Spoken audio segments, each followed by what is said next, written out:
Во согласно со Законот за амбиентален воздух и во насока на намалување на загадувањето на воздухот, со кое сме особено соочени во последниве неколку дена, како и во согласно со ингеренциите што ги имам како градоначалник на град Скопје, ја информирам јавноста дека ги донесувам следните мерки и препораки кои стапуваат во сила веднаш. Под 1.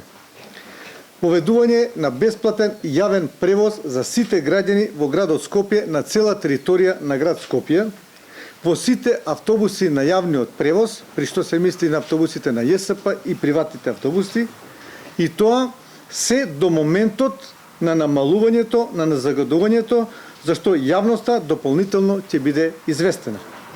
При ова ги повикувам сите градоначалници од Скопскиот плански регион да помогнат со субвенции према јавните предпријатија со финансиски субвенции према јавните предпријатија за заеднички да го поднесеме овој трошок. По 2.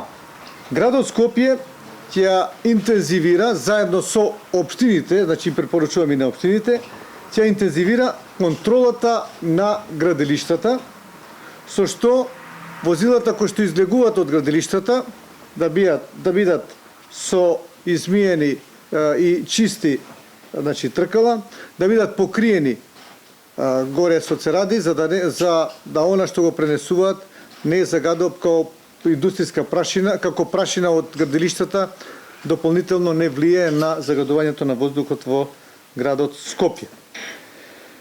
И задолжувам јавното предпријатие Комунална хигиена да продолжи со интензивно миење на градските улици и булевари, што се во надлежност на град Скопје, и им препорачувам на скопските општини да го направат истото на улиците што се во нивна надлежност. Доколку дозволат временските услови, градот Скопје ќе продолжи да ги прска градските улици со средството калциум, магнезиум, ацетат. Затоа имаме доволен број на возила и доволно количество на средства. Согласно постојните закони, не може да се воведе пар-непар, меѓутоа апелирам до министерствата да се измени законот со кој ќе се овозможи воведување на пар-непар во градот Скопје.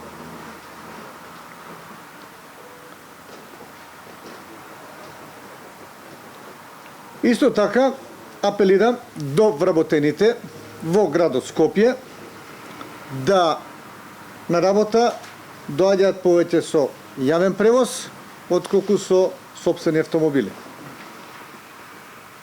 Службените возила на градот Скопје ќе се користат исклучиво за потребите на градскиот инспекторат.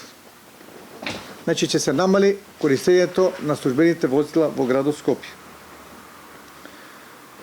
Градот Скопје и јавните градски предпријатија ќе ги ослободат лицата над 60 годишна возраст, лицата со хронични заболувања, како и бремените жени.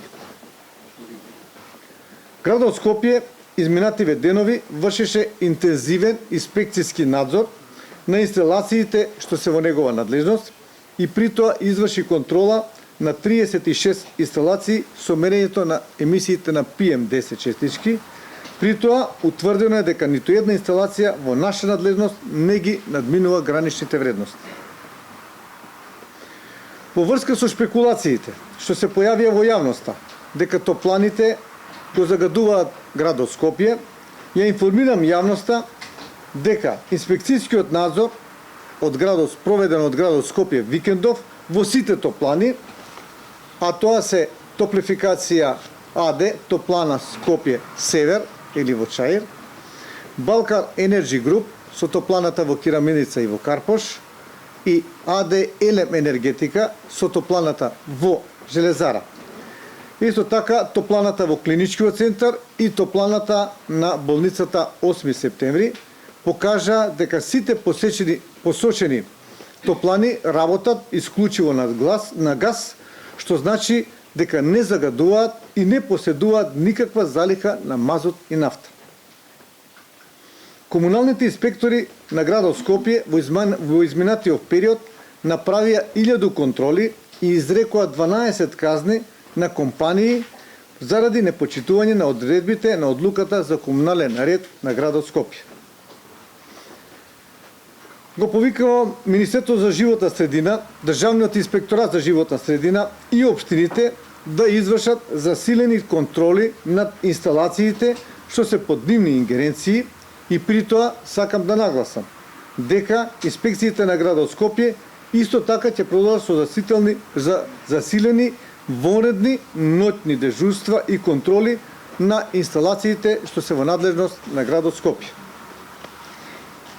Бараме од Министерството за внатрешни работи да ги зајакне контролите на почитувањето на забраната за движење на тешки моторни возила, чија крајна дестинација не е градот Скопје и да се упатуваат да ја користат Скопската обиколница во согласно со поставената сообраќајна сигнализација.